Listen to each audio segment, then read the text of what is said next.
Anong pinanood mo? Yung buhok niya, palagi niya tumuhid na Check up, doktor, kasi naglilihi. Na paano ka? Naglilihi. Sige. Kaya pumunta ako dito kasi ang ama si Kuya July.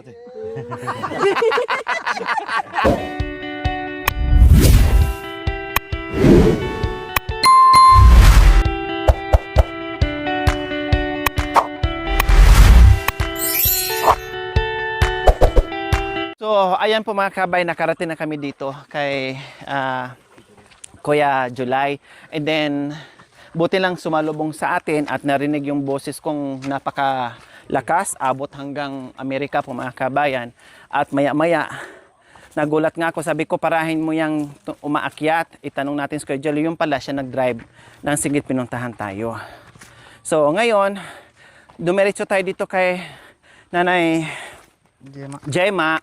Kasi dito na rin siya nakatira kay Nanay Gemma po mga kabay. May kubo ka dyan, Kuya? Diyan. Tumitira ko doon sa bahay ni Kuya. Dyan mismo? Gay. So, dyan na rin siya mga kabayan kasi mag-isa siya doon sa itaas. At makasama niya dyan sila ni Nanay Gemma. So ngayon, wala si Nanay Gemma dyan. Nandoon sa Sibol. Sibol po. Anong ginawa nila? Nag-igib po saka yung konting damit na ilinaban. Malay-lay ba? Malay-lay yung konti. Doon sa pinuntahan natin, Pinuntahan nyo na yun? yung nagano tayo na damulag. Hindi, nandoon yun, Kuya. Nandoon sa baba, nadaanan natin. So ngayon, pupunta kami ng Sibol. Dahil naglaba at nag-igib si Nanay Terry and si Nanay Gemma. Nanay Naglaba daw Terry po mga kabayan. Nandun si Nanay Teriat. Saan? Hindi ko lang umakit na naman doon sa taas. Nag-igib daw eh. Saan itaas? Doon siya nagtatrabaho sa taas eh. Sino nagtrabaho doon? Siya po. Ay, nagtatrabaho siya doon? Opo. Oh, pati si Nanay Terry nandito mga kabayan. Kasi ilang beses ko nang pinunta namin dinaanan doon ay laging wala. So siyempre priority nila dito mga kabayan, nandito yung trabaho nila. Bihira lang sila doon. Matinggal lang sila sa housing kapag tapos na sila magtanim at wala nang masyadong obligasyon dito at nag-aantay na lang kung kailan yung harvest time. So kapag ganitong panahon, dito muna sila lahat. Buti may sibol kayo dito, Kuya, na kahit Malayo lang. sobrang init na eh. Opo. At least hindi nawawalan. Hindi naman po. Sinong kasama niya? Si Nanay Gemma? Saka si Tatay Bigay po. Dalawa sila. Ito naman ang kaibigay. Diyan. Nandiyan pala si Kuya Bigay. Galing ko lang dito. Nagigib din ako. Nagsinggil.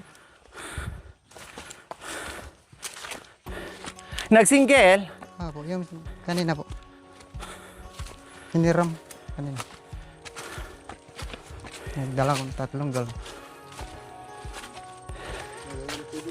Malayo pa. Konti pa. Kunti pa. Isa pang At least ang daanan nyo, ito. Opo. Hindi yung... Iba rin po yung taas sa daan doon sa taas. May baryo din. Pinuntahan ninyo yung pataas doon. Makikita natin mamaya. Ang sibol na, Bukal talaga siya. oo, dinadaanan natin. At least ganito lang, di ba?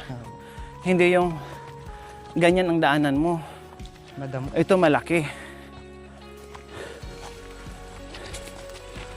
Kagagaling lang dito rin ni Gay.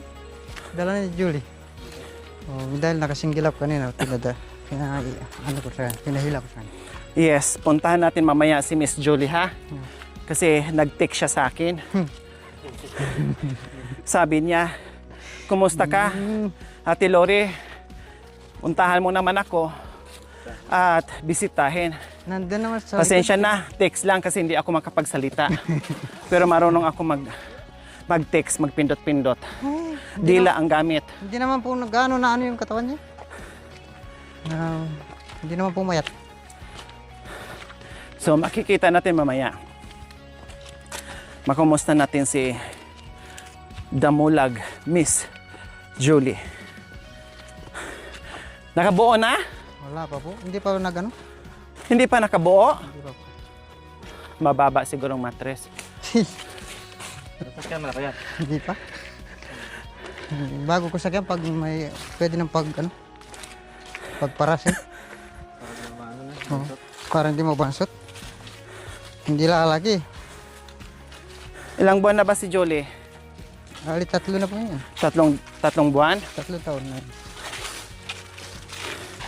Hindi, 3 buwan buhat nung nabigay ko sa'yo. Opo. Higit. Ayan na sila. 3 o 4? Ayan na sila. Ah, nandyan na po sa mga kabayan. Ayan na po sila.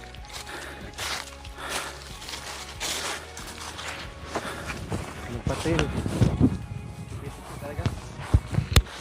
Ang mag-asawa ay nagtuki-tuki. Walang. Walang blink.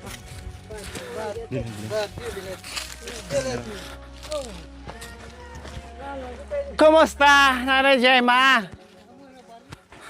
Ilang beses akong bumalik sa iyo, walang tao.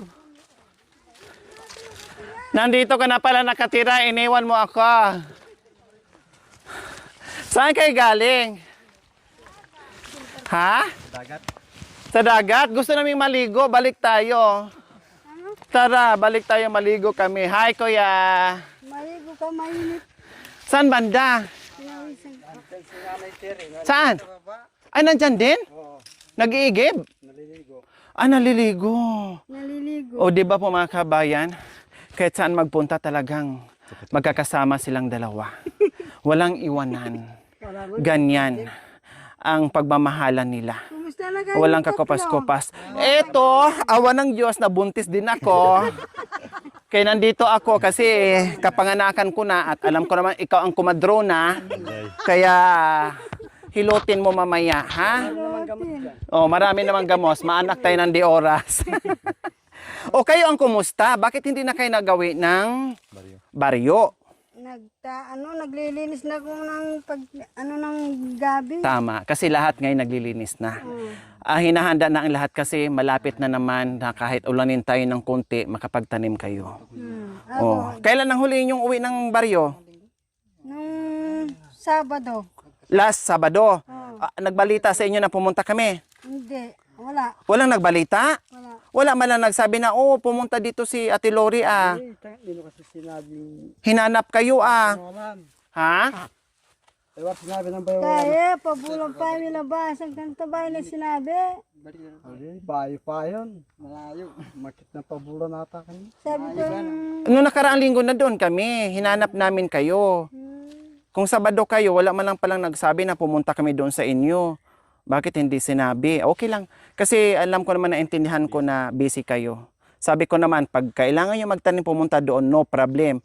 Punta kayo. Kasi kung gusto kong pumunta doon sa inyo, makakarating at makakarating, gugustuhin kong pumunta, makapunta ako. O, tinan mo ngayon, wala sa plano, nakapunta ako. kahit Pero, mainit. grabing init, no, kuya? Sumakay kayo? Mama, usat mo ka. Bulong ng saging ang sinakyan namin. Lumipad. Hindi, may dala kaming kulong-kulong. Pero akyat baba. Lakad, sakay, lakad. Salamat nga, nadala nila tito. Oo, hanggang dyan yung kulong-kulong. Buti, no, kung ganito palang panahon, maganda kasi makapunta yung kulong-kulong. Pero kung tag-ulan, iba ang daan natin nung nakaraan eh. Dito tayo dumaan, di ba? Naglakad tayo. O kayo ang kumusta? Kayo po, Ha? kumusta? Okay lang po ako. Busy lang. Hindi tayo masyado nakikita na kasi sobrang busy ko. Nasa kabilang kabundukan ako. Kaya hindi tayo masyado nakikita. Eh kayo kumusta naman din dito? Mabuti naman. Mabuti naman. Tuloy ang buhay. Oh, very good. Ganun talaga ang buhay. Basta, kung magkita man tayo, okay. Kung hindi rin magkita, okay. Ang importante, kahit paminsan-minsan, nagkikita pa rin tayo. Sabi ko ay bigay, kumusta na kasi Ate Lore na miss ko yung at Nanay Gemma. Naging masilan ako nung nagbuntis ako ng 3 months. Kasi panay ano ako, panay, ang tawag nito, panay punta ng check-up, doktor, kasi naglilihi. Na paano ka? Naglilihi. Yeah. Kaya pumunta ako dito kasi ang ama si Kuya July.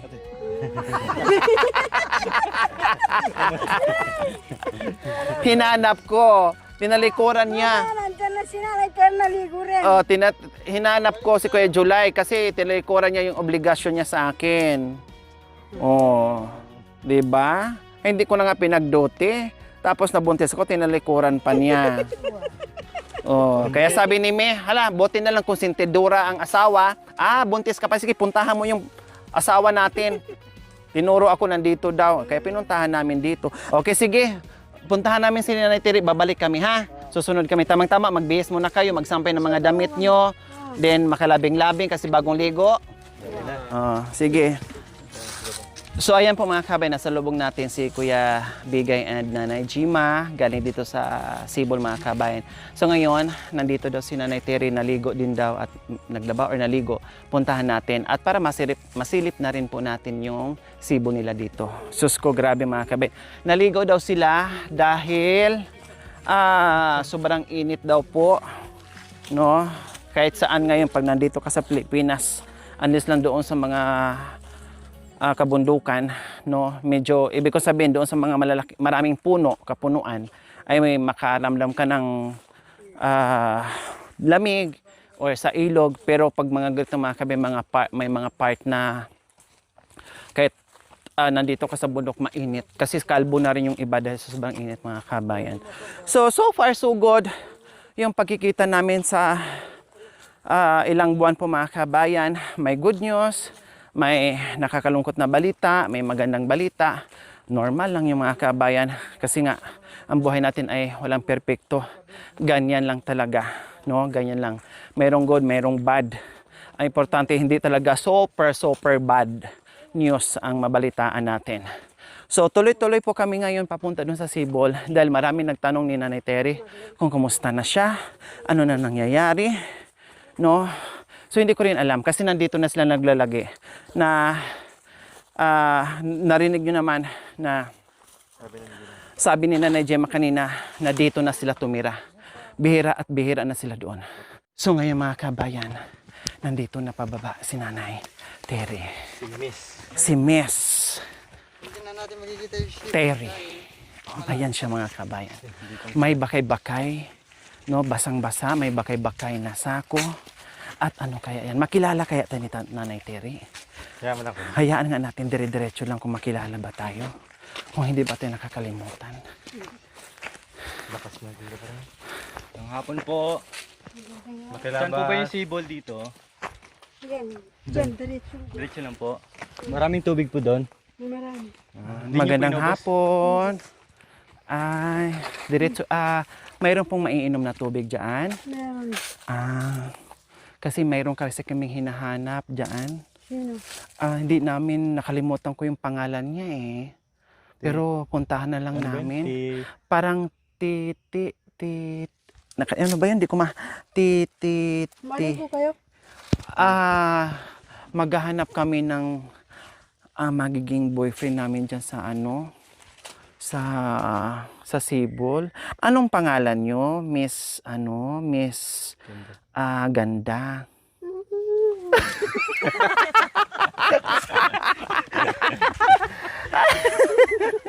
Napaos. Akala ko seryoso na tayo tapos bigla kang tumawa. Saan ka ba galing? I miss you. Nanay Terry. Kumusta ka? Eto. Namimiss ko na kayo. I miss you. Namimiss daw tayo. Pinapuntahan kita doon, wala ka. Dito na ako tumira. O kaya nga, sabi ni Nanay Gemma, umitim ka, napumuti ka na sana. Ha? Ano ba yung dala mo? Ay, apo, akala ko labahin. Ano pala, tubig pala. Hindi. Kasi alam mo, sa totoo mga kabayan, si Nanay Terry, na-miss namin ng sobra. Pinuntahan namin doon. Wala siya. Kasi dito pala sila tumira. Tapos ngayon, galing na rin sa bibig ni Nanay Terry, na-miss din pala kami. Sorry Nanay Terry, alam mo naman kami busy kami.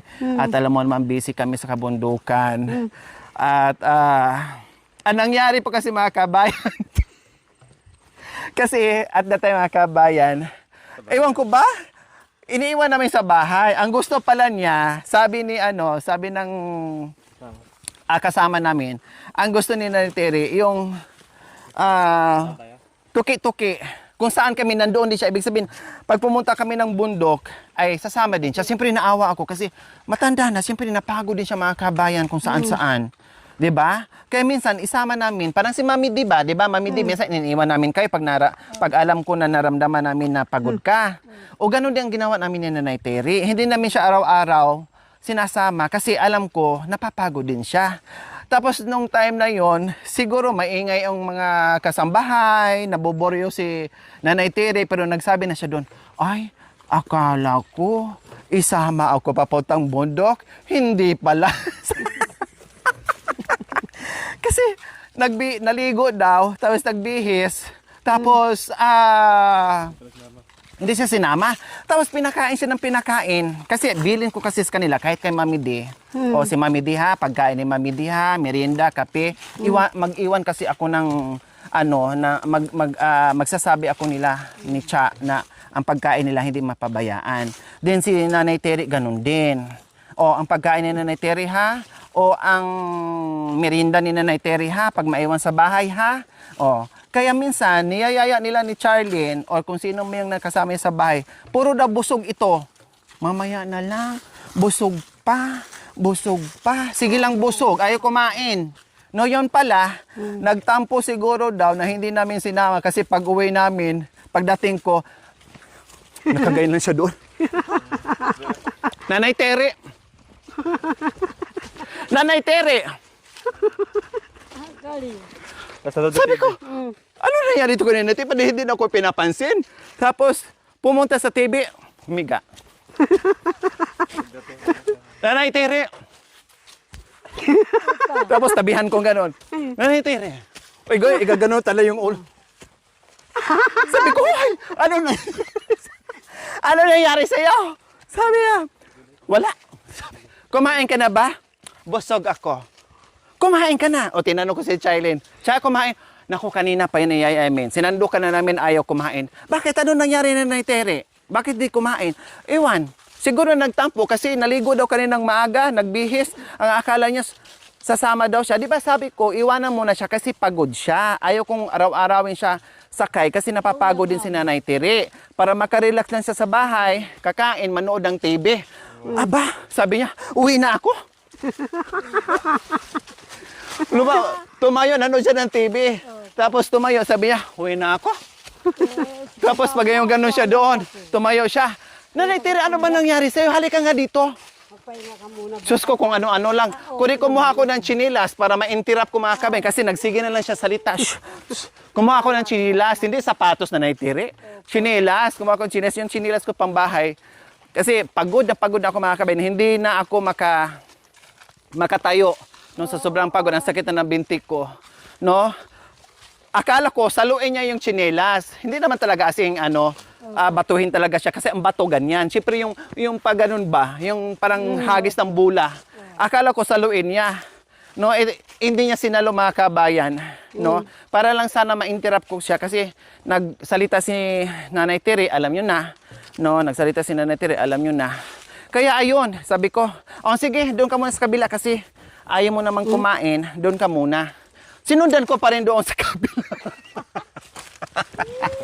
Sinundan ka pa rin siya doon sa kabila.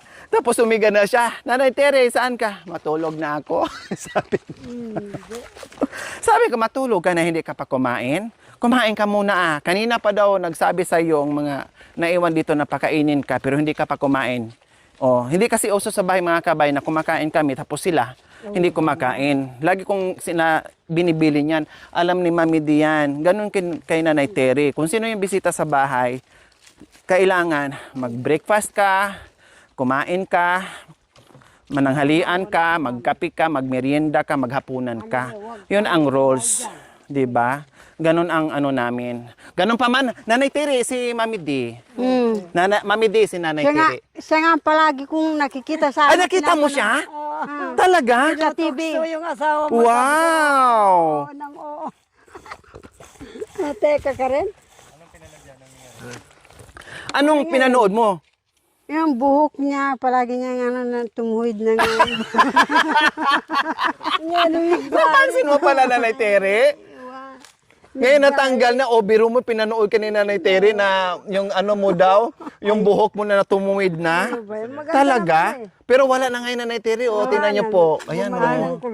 Bumalik na, wala na yung ano. Sabi ng mga pastor, babalik ng kulot yan. Hindi po, sister.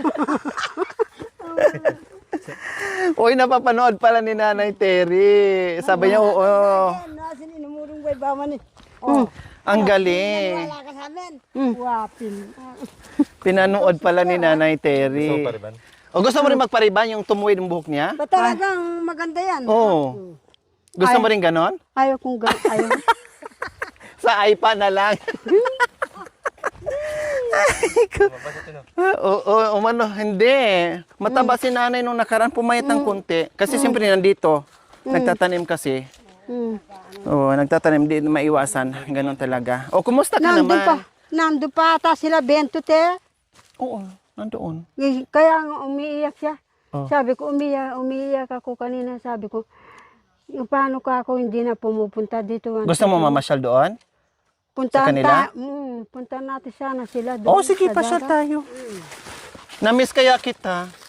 Kailang ilang beses kitang hinanap doon sa ano nyo, wala ka. Nandito ka pala. Eh, nabisi ako sa kabila. Oh, na-miss mo na pa rin sila ni Kuya Bentot? Na-miss mo rin? Sila ni Marvin sa ni Eh, gusto mo pumunta doon? Oh, sige. Pasyal para makita mo sila doon.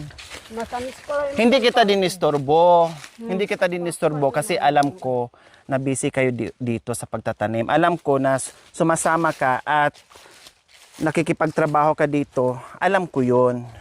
Lahat ng mga kaibigan ko ngayon, ng mga kapatid natin, hindi ko masyadong dinidisturbo kasi alam ko busy dito. Puro tanim. Kaya sabi ko, saka ko na lang puntahan sila doon, kumustahin kapag okay na.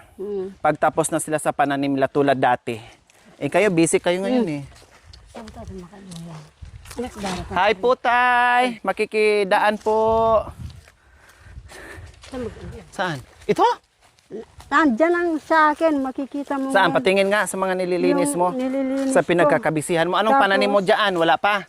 Wala pa. pa? Bibili tayong mais. Gusto mo mais? Mais. Oh, sige. Ilang ano ba yan? Ilang kilong mais ang bibilhin mo dyan para pananim? Ano? Tatlo. Isang- Tatlong. Tatlong plastic? 3 kilo. 3 kilo. Oo nga, tag isang kilo, isang plastic. Kay Nanay Gemma yung ano. Iba. Saan? Saan ka nagtatanim? Sabi. Ay, saan ka naglilinis? Madaanan natin? Yan, nandyan yung kubo ko. Saan? Doon sa likod nila Nanay mo Gemma.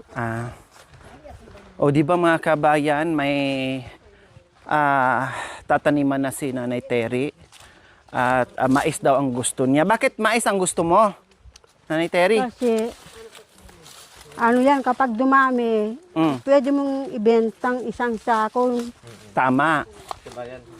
Ilang buwan ba yun, Nanay Terry? Yung ano? 8. 8. Matagal-tagalin pala ni.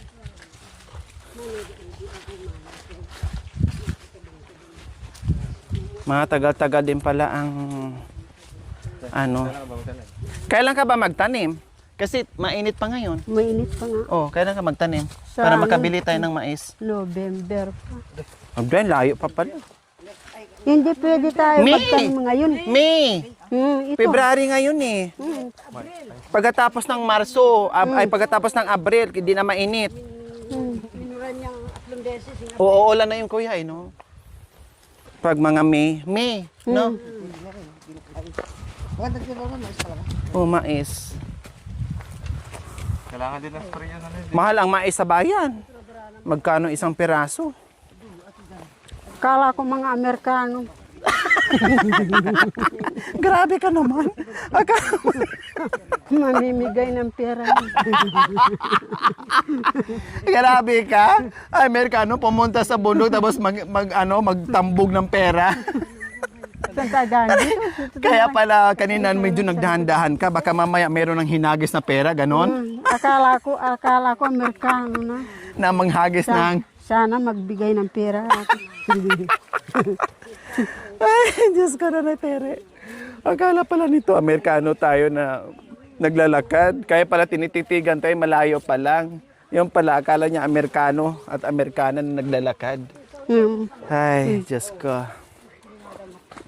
O, bihis ka muna kasi basa ka. Baka lamigin ka.